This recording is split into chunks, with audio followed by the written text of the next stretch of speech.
السلام علیکم دوستانو، دا ویډیو خاص کر د پاکستان او د افغانستان د کرکټ مینوال لپاره نو د پاکستان او د افغانستان د کرکټ مینوال دا ویډیو ضروري وګورئ. په دې ویډیو کې خبر کوم چې د پاکستان او د افغانستان بر روان میچونه له چا سره وي. د پاکستان ټیم بر کم ځای دوره کوي، د کوم ټیمانو سره میچونه وي، د افغانستان بر چا سره میچونه وي، د افغانستان ټیم به په کال کې څومره میچونه کوي. نو ټول معلومات تر سره په دې ویډیو کې شیر کوم. نو په ویډیو کې راستر اخر پورې پاتې شئ او که ویډیو مو خوښ شو نو ضروري د نورو کرکټ مینوالو سره شریک کړئ. نو اول خبر کوم چې پاکستان به په کال کې د چا سره او څومره میچونه کوي. پاکستان کرکټ ټیم د جولای په میاشت کې سریلانکا ته ځي چې سریلانکا او پاکستان ترمنځ دوه ټیسټ او درې وان ډے میچونه کیږي. اول خو دا وان ډے میچونه ته کینسل شوی، خو د پاکستان هایبریډ ماډل قبول شو.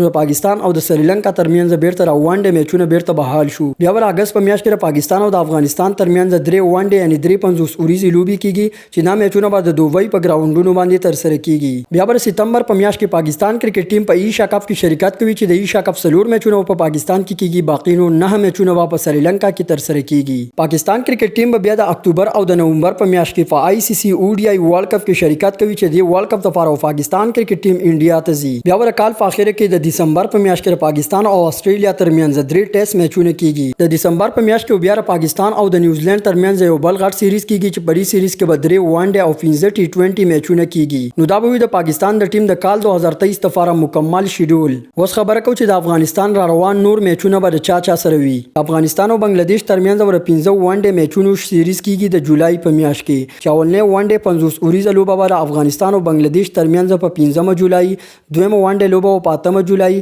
دریم وان ډے لوبه په 11 جولای، څلورم وان ډے لوبه په 14 جولای او پنځم وان ډے لوبه په 14 جولای باندې په بنگلاديش کې تر سره کیږي.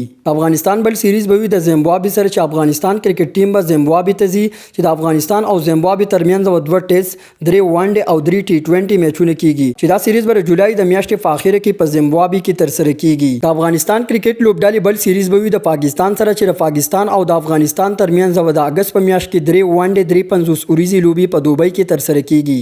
دینه بعد بر افغانستان کرکټ لوبډاله د سپتمبر په میاشت کې په ایشیا کپ کې شرکت کوي. دینه بعد د اکتوبر او د نومبر په میاشت کې افغانستان کرکټ لوبډاله هم په نړیوال جام کې شرکت کوي. او بیا په انډیا کې د افغانستان او ویسټ انډیز ترمنځ درې وان ډے میچونو سیریز تر سره کیږي چې دا سیریز به د نومبر په میاشت کې وي. خو د دې سیریز وینیو چې کوم دی دا به انډیا وي. نو د نومبر د میاشتې پورې د افغانستان کرکټ ټیم د غلوبي معلومي شوې دي چې ما تاسو سره شریک کړي. په دې کال کې چې کمی میاشتې پاتې نو فریق او پاکستان او افغانستان د دې ټیمونو سره میچونه کوي ما تاسو ته ویلو.